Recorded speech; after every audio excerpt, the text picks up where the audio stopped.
Hello friends, welcome back to my YouTube channel. Thank you so much to all of you for following this channel, subscribing. If you're not yet subscribed, please do me a favor and hit the subscribe button. In today's video, I'm going to be sharing a personal story of how I got into tech. And I hope that it's going to be worth your while. I'm also going to be sharing lessons from the journey so far. So stay tuned in and let's dive in. The first time I used a computer system, I was in primary five, and the only thing that we were asked to do was to type in our names.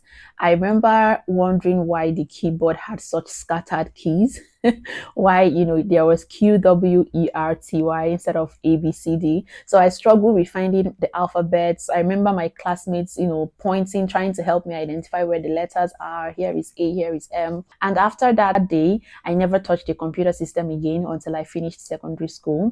My father, who is a farmer, by the way, he understood that the world was tilting towards tech. And back in secondary school, I was very good in mathematics. So my dad encouraged me to go for computer science in the university.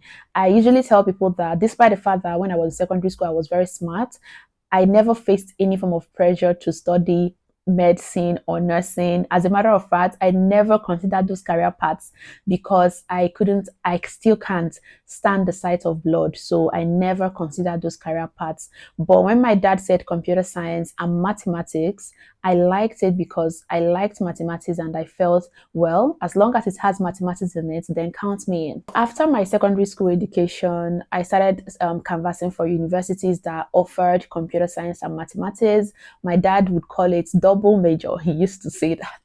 So I couldn't find, the only university I found that offered the double major was in the West.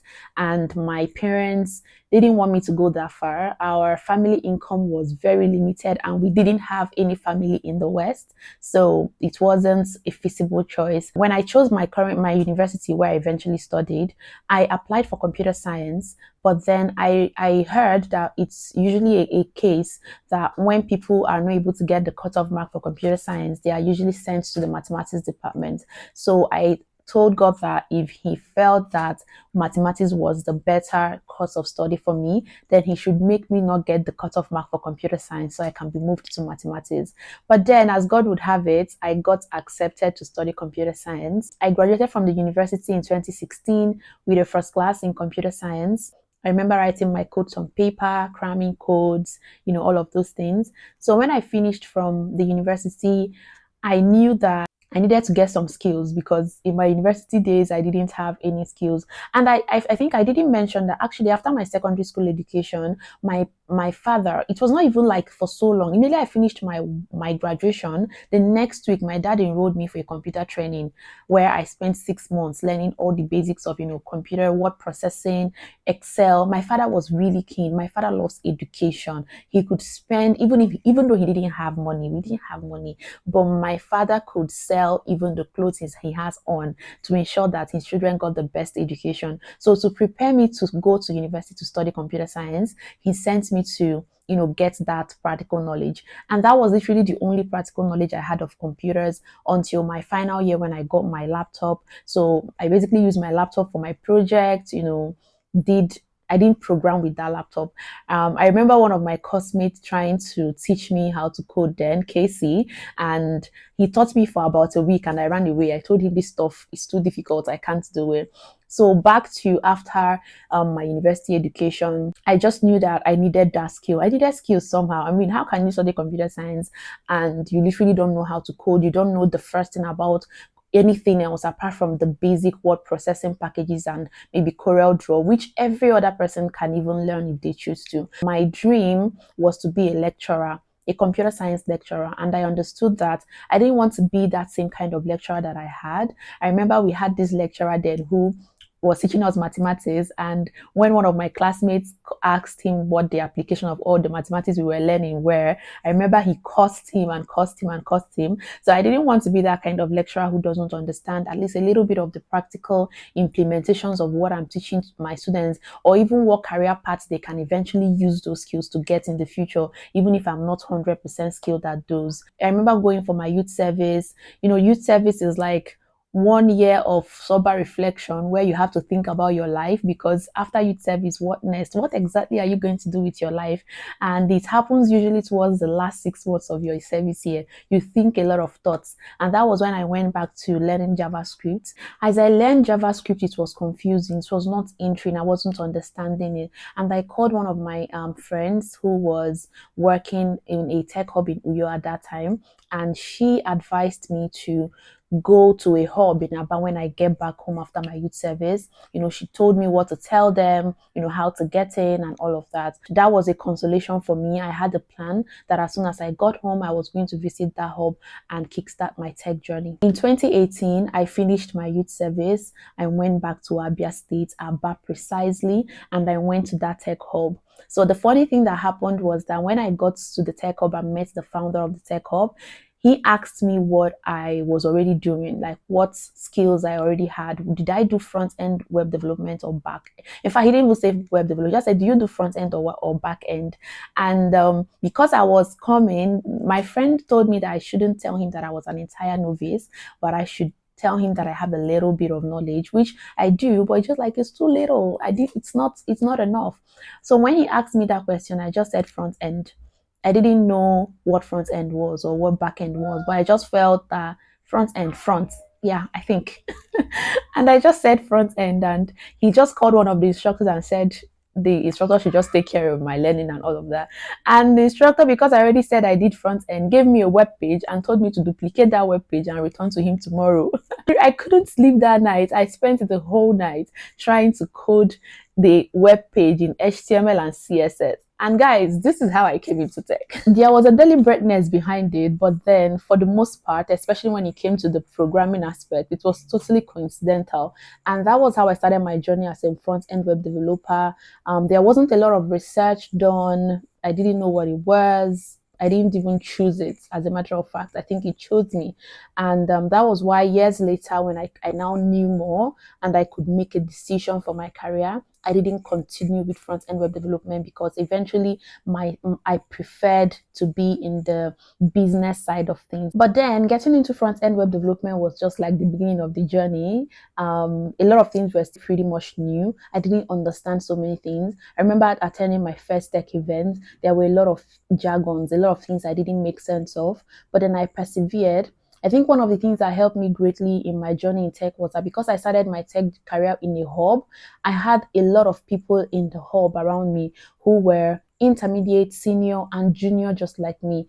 And this is one of the reasons why I always encourage newbies in tech to find a community, because the tech journey can be very overwhelming. There are times you want to give up. There are bugs that will keep you up late at night and you'll be wondering if is this what my life has become? But when you're working in a community, people who you can draw some inspiration or encouragement for, or even seniors, you can give that laptop and tell them to please help you sort things out, and they can maybe give you a few pointers. It's also very helpful to be part of a community where you're not just receiving from people, but you're also giving back.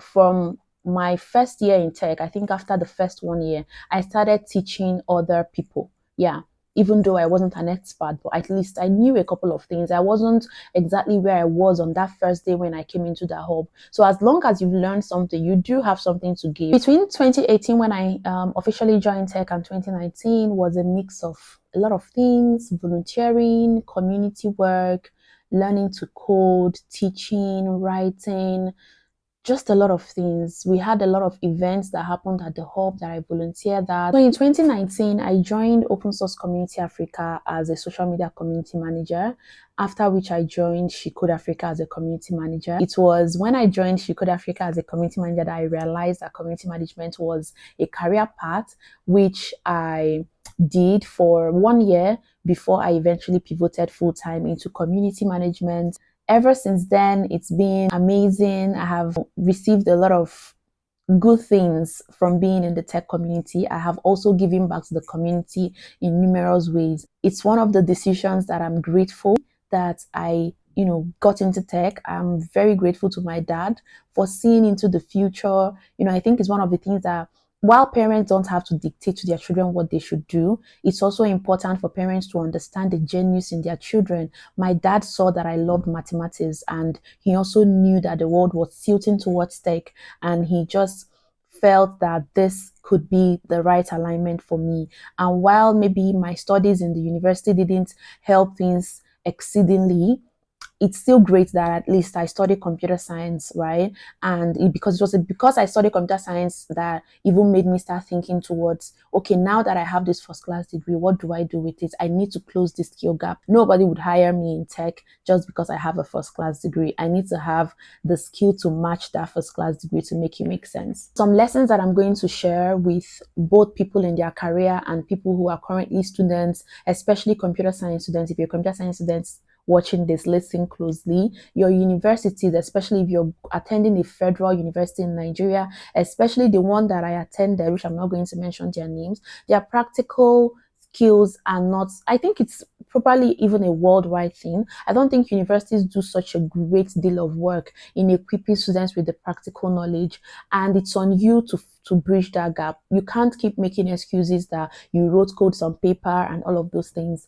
That is that the world doesn't want to hear that. So when you're done with school, or even now that you're in school, depending on the resources available to you, try to bridge that gap. Join communities, learn, take courses, just practice, because nobody owes you anything. Nobody is going to give you a job simply because you have a first class degree. Don't be entitled to jobs simply because you made good grades in school. Try as much as you can, even if it's not a computer science you studied, for whatever course you're currently studying in school, try to get the skills. The skills matter a lot, so that when you bring your credential and then you have the skills to match, it just makes the most sense. So learn both the skills in your career area. Also learn other skills like soft skills. Learn basic computing skills, especially if you're not currently studying computer science. Learn basic tech skills.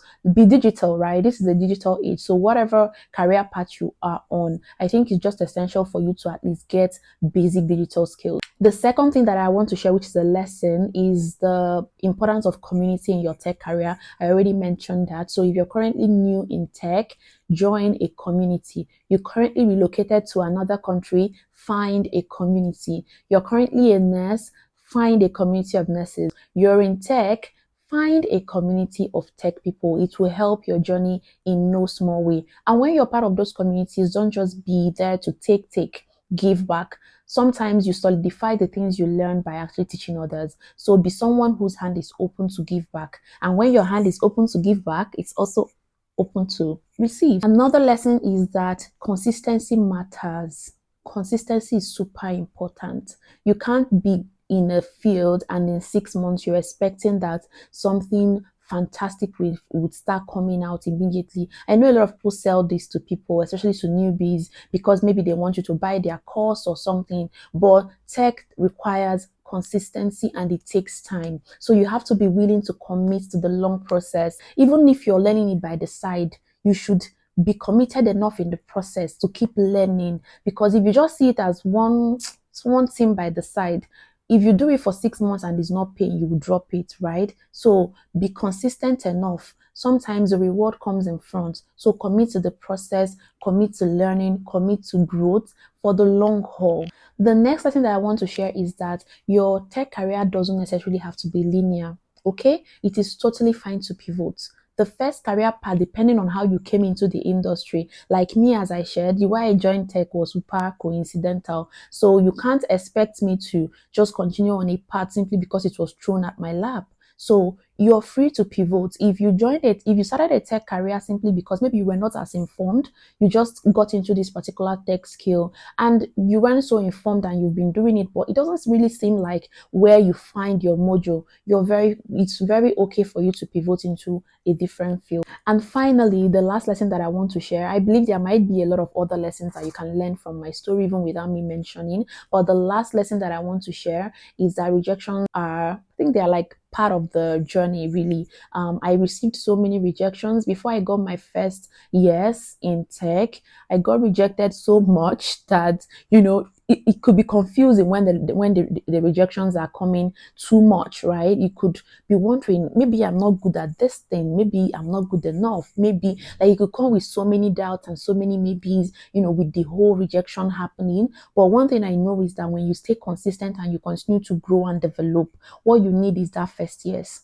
It's not that after that first yes you're never going to get rejected again, no, but at least that first yes could be a form of validation to the fact that at least that you're doing something in the right direction. And yeah, I hope you enjoyed my career story. I think maybe I might have missed out a few things from the story, but I believe this is basically the summary of how I got into tech. Currently, I am a community operations manager at an international company, and I love my job. I love what I do now, and I am here to let you know if you're currently starting your tech journey or you're currently at that point where you're thinking, this doesn't even make sense. I want you to keep at it and know that it only gets better from here. I'm rooting for you. I wish you all the best. And I look forward to seeing your comments. Tell me what stood out for you in this video. And I'll see you in my next video. Bye.